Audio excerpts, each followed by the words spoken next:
मुश्ताक भाई, being the spin master that you are, obviously आपको अपने एक्सपीरियंस के हवाले से बताइएगा। पाकिस्तान के पास एडवांटेज है, मोहम्मद हफीज़ है, इमाद वसीम है, शादाब है, even Shoaib Malik can bowl too. Spin का ज़्यादा इम्पैक्ट होगा कल के मैच के ऊपर, ज़्यादा डिसाइसिव हो सकता है स्पिन अटैक पाकिस्तान का।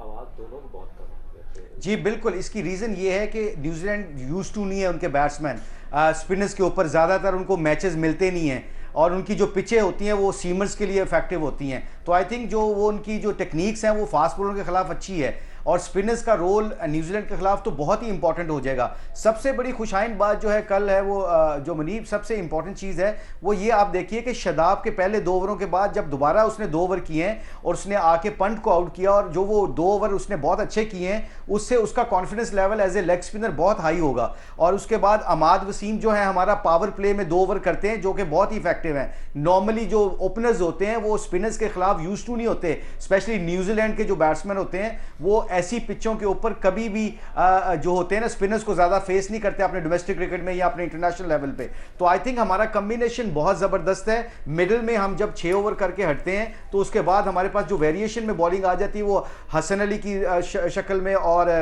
दूसरा हारिस रऊफ की शक्ल में आ जाते हैं। तो हमारे पास कॉम्बिनेशन बहुत अच्छा है जिसमें हफीज का आपने जिक्र किया, अमाद का किया और शादाब का किया। तो आई थिंक हम स्पिन जाल के अंदर उनको फंसा सकते हैं as long as we know कि हर बैट्समैन के खिलाफ आपकी स्ट्रेटजी क्लियर होनी चाहिए, प्लान्स क्लियर होनी चाहिए।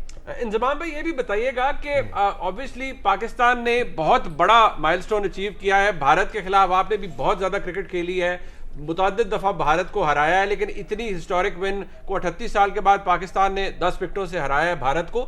ये बताइएगा कि क्या समहाउ आपको लगता है अपने एक्सपीरियंस से कि प्रेशर अब दोबारा पाकिस्तान के ऊपर है कि जो एक्सेलेंस दिखा दी है उसको मेंटेन करना है, खासतौर पर इस अगले मैचेस जो आ रहे हैं उनमें? जी, इसमें मुनीब कोई शक नहीं है क्योंकि पाकिस्तान ने ना बहुत बड़ी विक्ट्री पाकिस्तान को मिली है और मैं खुद 31 साल से इस विक्ट्री का इंतज़ार कर रहा था क्योंकि जी 91 से मैं खेलना शुरू हुआ था, 2021 हो गया, 30 साल हो गए मुझे भी इस जीत का इंतज़ार। तो बहुत ज़बरदस्त विक्ट्री पाकिस्तान को मिली है, लेकिन इससे ना पाकिस्तान को कॉन्फिडेंस मिला होगा टीम में। लेकिन ये पाकिस्तान अभी प्लेयर्स पूरी टीम है ना, ये जहन में रखिए कि जी अभी है ना टूर्नामेंट, हम सिर्फ इंडिया से खेलने के लिए नहीं गए थे, टूर्नामेंट खेलने गए। टूर्नामेंट अभी पूरा पड़ा है, अभी शुरू हुआ है। इससे जो आपको कॉन्फिडेंस मिलेगा ना वो आगे वाले मैचेस में आपके काम आएगा और वो इस तरह काम आएगा। अगर आप विलियमसन की देखेंगे, विलियमसन ने अपने इंटरव्यू में भी ये कहा है कि पाकिस्तान कल का मैच जीत के टूर्नामेंट की फेवरेट टीम हो गई है जी। अब ये सारों को आइडिया हो गया कि जी पाकिस्तान की स्ट्रेंथ क्या है, लेकिन अब हमने इसको यूटिलाइज करना है। कल सकलैन ने और अपने ये बाबर आजम ने बड़ी ज़बरदस्त मीटिंग की जिसकी सारों ने देखा होगा कि उन्होंने कहा था कि ये सिर्फ एक मैच था जो ख़त्म हो गया है और पाकिस्तान को भी इसको यहीं ख़त्म करना चाहिए। अब आगे जिस तरह न्यूजीलैंड की टीम है, ये भी इंडिया की तरह ख़तरनाक टीम है, ये भी पाकिस्तान का बड़ा मैच है।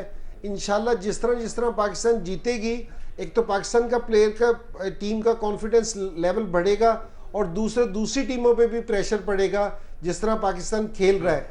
तो मेरे ख्याल में बड़ी अच्छी चीज़ हुई है, ये विक्ट्री है जिसको हम है ना बड़े अच्छे तरीके से यूटिलाइज कर सकते हैं अपने रेस्ट ऑफ द टूर्नामेंट के लिए। तो लेकिन अगर हम सिर्फ इसी विक्ट्री पे रहें कि जी ये हम जीत गए तो मेरे ख्याल में ये इनफ नहीं होगा, ये नुकसान का बाइस बन जाएगा। मुश्ताक भाई, टुवर्ड्स द एंड के ओवर एक्साइट हो जाते हैं, जारी बात है, बट क्योंकि इतनी थ्रिलिंग गेम है, आपने खुद खेली है, तो कोई एक कंसर्न होता है ना, ऑब्वियसली अपने एक्सपीरियंस की नज़र में मुझे बताइएगा, बहुत से लोग आपको देख रहे हैं कि जो आपको एक होता है कि यार ये ना करे पाकिस्तानी टीम, बस इतनी बड़ी जीत के बाद ये नहीं होना चाहिए। जी मुनीब, इंजी ने बहुत अच्छी बात की है। जो बाबर आजम ने जो स्पीच की है वो मैंने देखी है, सुनी है, इतनी ज़बरदस्त तरीके से एज ए लीडर उसने स्पीच की है। उसका कहने का मतलब ये है कि हम कंसिस्टेंसी हमारी टीम के अंदर इसलिए नहीं आ रही कि हम मैच जीतने के बाद हम ओवर कॉन्फिडेंट हो जाते हैं और अपने प्रोसेस को भूल जाते हैं।